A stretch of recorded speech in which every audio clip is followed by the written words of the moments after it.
yourself that. It's like, did you know any of these things about Carney that I just described? And if you didn't know them, well, why didn't you know them? And well, part of the reason for that is, well, Carney hasn't told anyone, although he did write the book Values, but who's read that, right? But I read it, and I understood it, and I'm doing my best to explain to you what it meant.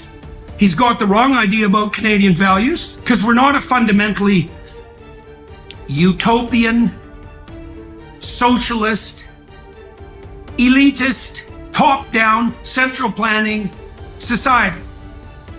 We're a Western democracy.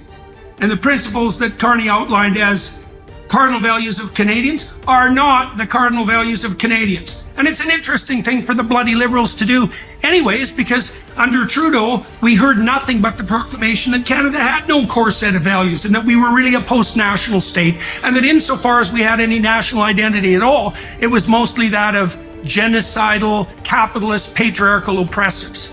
And so I don't understand at all how the Liberals under Carney, who's certainly not an outsider, can be waving the flag of Canadian virtue at this point, while also proclaiming that they've got their finger on what the Canadian core values are, translated into DEI and ESG and net zero, which are radical leftist, globalist, utopian, top-down, central planning dogmas that are incredibly expensive and truly ill-advised. Now, Carney, as far as I can tell, would rather that you didn't figure that out. And the reason for that is that he's riding high in the polls because Canadians look at his resume and they think he's qualified. And I can understand that because at the surface, his resume is impressive. But the question is, what has all that experience taught him?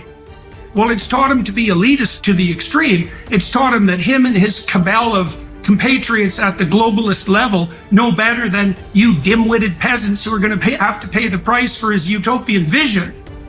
And it's taught him that, well, the environmental crisis is so terrible, that's the carbon dioxide problem, that it's up to a handful of globalist elites to take the steps necessary to put things right. And if that means that the typical Canadian has to be made poor, well, that's going to happen anyways as the planet boils. And besides that, you peasants are too dim-witted to understand the nature of the, what would you say, existential threat that confronts you. And it's too bad for you that your children are going to be poor.